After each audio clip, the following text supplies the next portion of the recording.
નમસ્કાર, બોલે છે વિધાનસભામાં આપનું સ્વાગત છે. હું છું કિરણ કાપુરે. તોફિક ઘાચી આપણી સાથે છે. આજે વિધાનસભામાં ખૂબ હોબાળો મચ્યો. હવે હોબાળો કેમ મચ્યો, બહારની સિચ્યુએશન શું હતી તે તમે ન્યૂઝમાં તો જોઈ હશે, પરંતુ આસપાસ જે ઘટનાઓ બનતી હોય ન્યૂઝ સિવાયની, એ વિશે આપણે તોફિક સાથે વાત કરીએ. તોફિક, આજે પહેલાં તો હોબાળો મચ્યો ખાસો એવો, તો એ ઘટનાનો થોડોક ભૂમિકા બની તમે આગળ શું થયું એના પછી? એપ્સ્ટીન ફાઇલ છે એને લઈને કોંગ્રેસે હોબાળો કર્યો હતો. બાર એમણે વિરોધ દર્શાવ્યો લખાણના સાથે, અને એપ્સ્ટીન ફાઇલને લઈને વડાપ્રધાન નરેન્દ્ર મોદી છે એમને લઈને સીધી વાત જિગ્નેશ મેવાણી કરી રહ્યા હતા.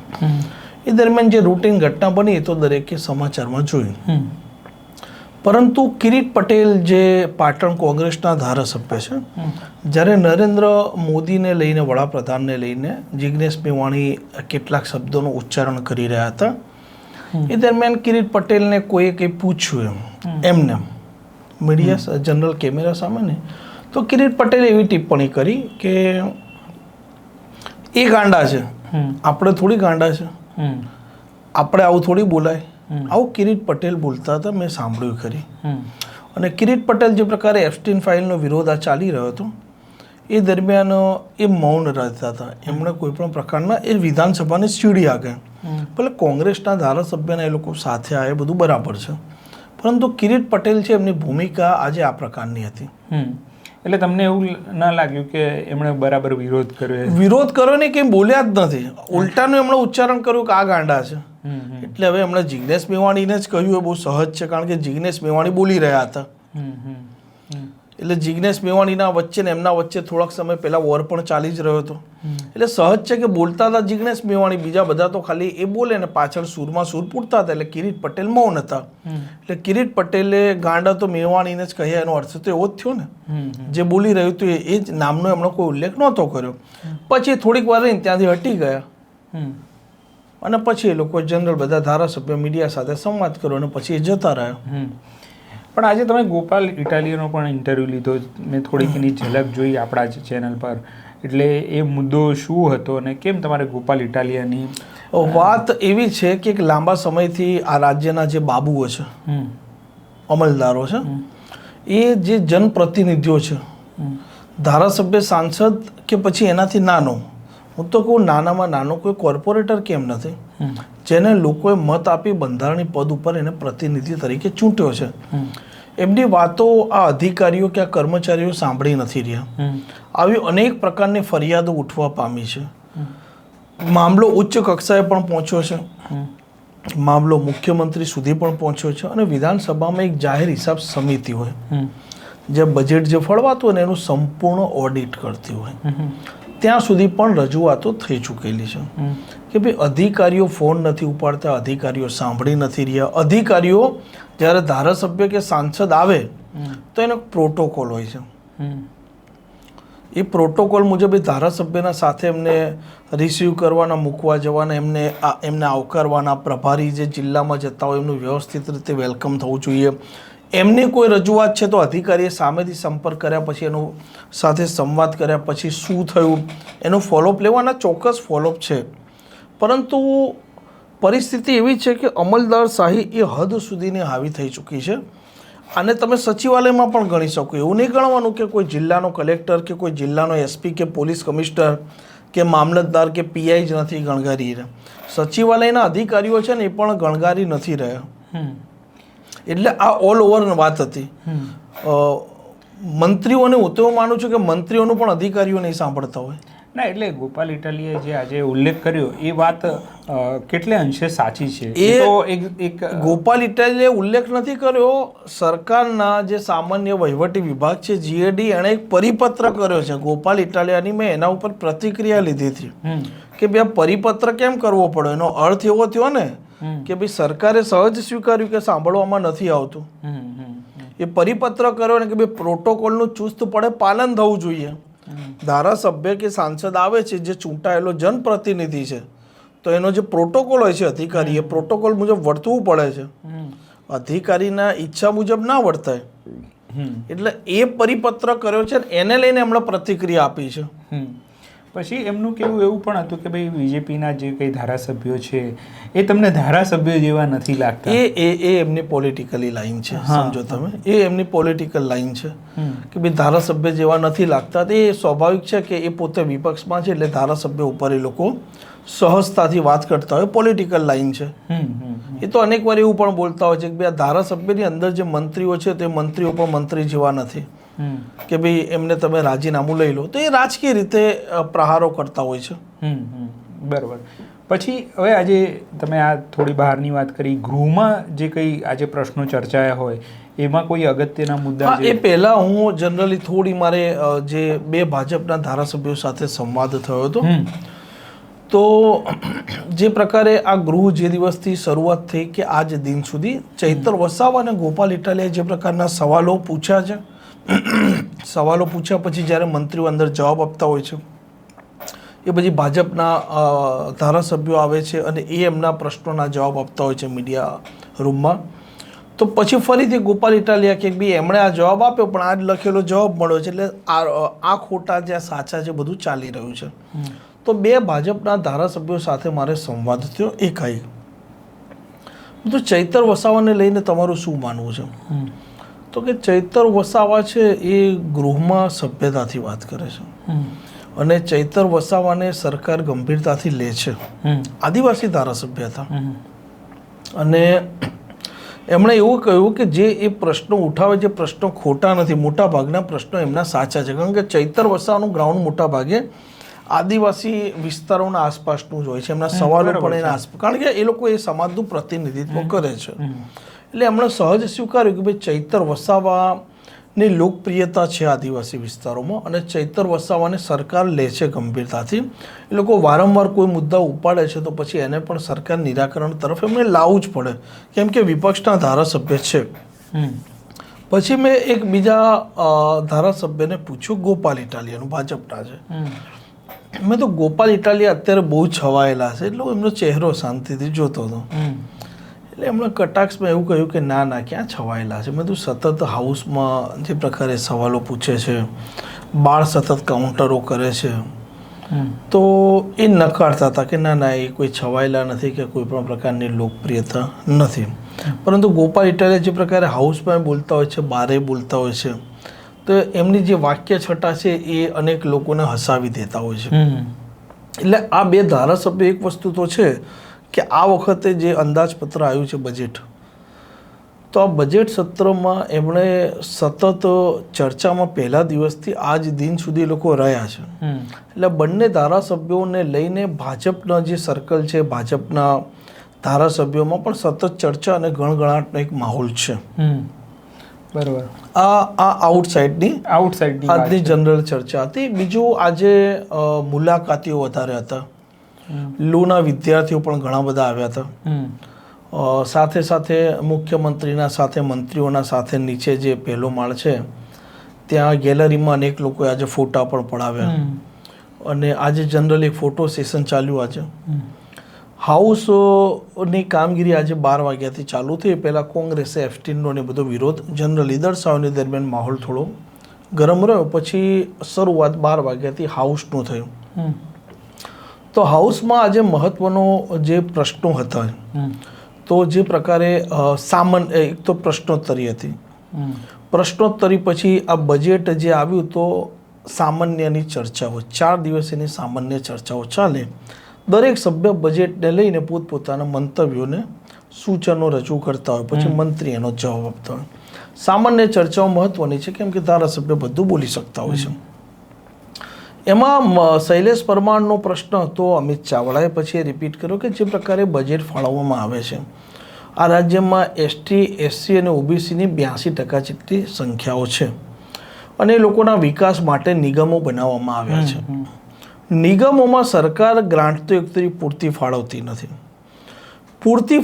નથી અને જે ફાળવે છે એમાં પણ મોટા ભાગની ગ્રાન્ટ વપરાયેલી રહે છે. આ મામલે એમણે સવાલ પૂછ્યા.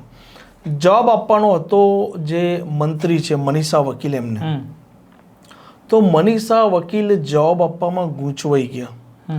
મનીષા વકીલે અધ્યક્ષની પરવાનગી માંગવી પડી કે અધ્યક્ષ, હું ગુજરાતીની જગ્યાએ અંગ્રેજીમાં બોલું તો ચાલશે? તો પોતે અધ્યક્ષ કીધું કે તમે મંત્રી છો, તમે બોલી શકો છો. એટલે પછી મંત્રી અંગ્રેજીમાં આંકડા એમને કહેવા પડે.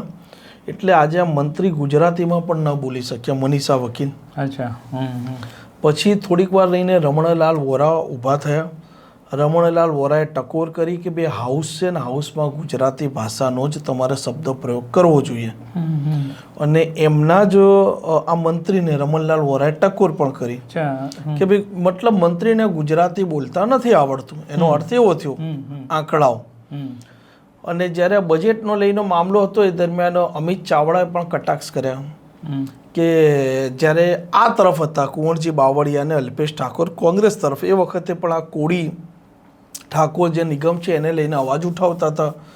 લોનોને લઈને હાલ સમસ્યા આવી રહી છે, કેમ કે નિગમોમાંથી અભ્યાસ માટે કે ધંધાકીય લોકો લોન લેતા હોય છે અને એમાં સરકાર ઓછું વ્યાજ લેતી હોય છે. મૂળ આ નિગમોના પૈસા છે ને એમાં માફી ના થાય, એમાં તમારે પૈસા ભરવાના હોય પણ રાહત દરે.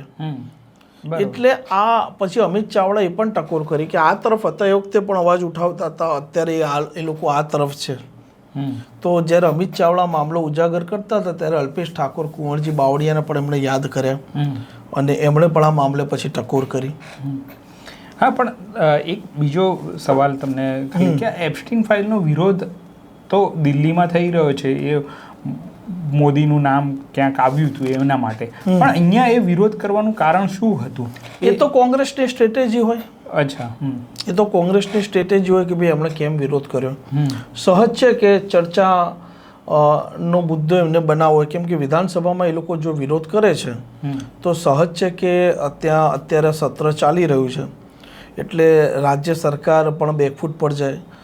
વડાપ્રધાન છે પોતે ગુજરાતથી છે, મુખ્યમંત્રી પણ રહી ચૂકેલા છે ગુજરાતના, એટલે કોંગ્રેસની સ્ટ્રેટેજી આ હોઈ શકે કે ભાઈ અહીંયા વિરોધ કરવાથી આ મામલો રાજ્યના લોકો સુધી પહોંચી શકે અને એક ચર્ચાનો મુદ્દો બની શકે અને એમની ઈચ્છા હોય કે એપ્સ્ટીનનો મુદ્દો લોકો સુધી પહોંચે, લોકોની જીભ સુધી પહોંચે અને ચર્ચાનો મુદ્દો હોય. પણ આને લીડ કરી રહ્યા હતા ખાસ જિગ્નેશ મેવાણી. ઓકે, હજુ ગૃહમાં કશું તમને જે આપણે વાત કરી શકીએ એવું હોય? હું એ જ જોઈ રહ્યો છું. આજે જે ત્રિકમ છાગા મંત્રી છે, ઉચ્ચ અને ટેકનિકલ ખાતું છે, જેમને હું મળ્યો હતો ગઈકાલે, અધ્યક્ષે એમને આજે વખાણ કરે એમના, કેમ કે ગૃહમાં જ્યારે મંત્રી જવાબ આપતા હોય છે ત્યારે કે તમારે કેમ બોલવું છે ત્યારે તમે વાંચેલું નથી બોલી શકતા, તમારે મોઢે બોલવું પડે છે. એટલે આજે અધ્યક્ષે ત્રિકમ છાગા છે એમના વખાણ કર્યા, કેમ કે જે જવાબ આપી રહ્યા હતા શિક્ષણ વિભાગના સવાલો હતા તારાંકિતમાં, તો કે ભાઈ તમે ગૃહની આ જે પ્રક્રિયા છે, પ્રણાલી છે મુજબ તમે મંત્રી કે સારું બોલ્યા અને તમે વાંચ્યા વગર બોલ્યા, અને બીજા મંત્રી હતા મનીષા વકીલ જેમને વાંચીને બોલવું પડ્યું. પણ તો એમ નથી લાગતું કે આવી બધી ટિપ્પણીઓ જે કરવી પડે, તો આવી ટિપ્પણી કરવાની જરૂર જ ના હોય. જો કોઈ ખરાબ તમે જેમ કે કીધું એમ કે મનીષા વકીલ ન બોલી શક્યા તો એમાં ટિપ્પણી થાય, પણ સારું બોલે છે તો એમની ફરજમાં જ આવે છે ને, એમની જવાબદારી છે. પણ વાંચીને તમે નથી બોલી શકતા, પણ એમાં પ્રશંસા કરવાનું કશું કારણ દેખાતું નથી. પણ એક મંત્રી છે એને વાંચવું પડે છે, એને ટકોર કરે છે અધ્યક્ષ, અને અધ્યક્ષ બીજા મંત્રીના વખાણ કરે છે, એટલે એ મેસેજ એવો હોય કે ભાઈ તમારે, એમણે અનેક વખત કહ્યું છે, શૈલેષ પરમારે પણ આ પ્રશ્ન ઉઠાવ્યો હતો કે ભાઈ જ્યારે અમે સવાલો પૂછીએ છીએ ત્યારે મંત્રીઓ હોમવર્ક કરીને નથી આવતા, અમારા સવાલ હોય છે તો એ સમયે એ એવો જવાબ આપવાનો પ્રયાસ કરે છે કે વિગત નથી. તો અધ્યક્ષ એવી ટકોર કરી હતી કે ભાઈ મંત્રીઓ અભ્યાસ કરીને આવે, એમને જવાબ આપવાનો છે હાઉસમાં, એમની જવાબદારી છે ને. ઓકે, તો આ હતી ચર્ચા. હું જોઈ લઉં સાથે સાથે બીજો મારા ધ્યાન બહાર કોઈ મામલો નીકળી ગયો હતો, પરંતુ એકંદરે હાઉસમાં બીજું આજે હાઉસમાં મહત્વનું એ થયું કે જે સામાન્ય વિભાગની ચર્ચાઓ ચાલી રહી હતી તો એમાં 3 વાગ્યા આસપાસ એવી ઘટના છે કે હાઉસમાં કેવળ 32 ધારાસભ્યો જ હાજર હતા અંદર. 3 વાગ્યા આસપાસની આ ઘટના છે કે 32 ધારાસભ્યો ત્યાં હાજર, અને આવી સ્થિતિમાં શું કામગીરી થાય? એટલે કોઈ કામગીરી ના થાય, કારણ કે એટલે કામ તો સતત ચાલવાનું છે હાઉસમાં, પરંતુ જ્યારે સામાન્ય ચર્ચા બજેટ ઉપર થતી હોય મહત્વની હોય છે, તમારે તમારા વિચારો રજૂ કરવાના હોય છે, અને આવી સ્થિતિમાં જો તમે ત્યાં નથી રહી શકતા તો પછી એનો કોઈ અર્થ નથી રહેતો ને. એટલે એમાં તમે ખાલી કહી શકો 32માં કે સત્તા પક્ષ વિપક્ષના બધાય 32 તો હા સત્તા પક્ષ વિપક્ષના બધા જ ગેરહાજરમાં ના ગેરહાજર નહોતા. એ લોકો બહાર ગેલેરીમાં ફરતા હતા, લોકોને મળતા હતા. આજે મુલાકાતીઓનો મેળાવડો હતો, પણ મંત્રીઓની જે ચેમ્બર હતી, મંત્રીઓની ચેમ્બરમાં એકંદરે આજે રજૂઆત કરતા ઓછા દેખાતા હતા. હર્ષ સંઘવી આજે ગયા હતા ડેડિયાપાડા, હા, એમની ચૈતર વસાવાના ગઢમાં, એટલે એ મામલે આજે થોડો આરોપ પ્રત્યારોપનો દોર ચાલ્યો. હર્ષ સંઘવી ત્યાંથી બોલ્યા, ચૈતર વસાવાએ ગાંધીનગરથી જવાબ આપ્યો. બીજું, આમ આદમી પાર્ટીમાં ઘણું બધું હાલ ચાલી રહ્યું છે. હવે જોઈએ કે આવનારા દિવસોમાં આમ આદમી પાર્ટીમાં એક શક્યતા એવી પણ જોવામાં આવે છે કે સંભવત કોઈ નેતા પાર્ટી છોડે એવી પણ એક શક્યતા દેખાઈ રહી છે.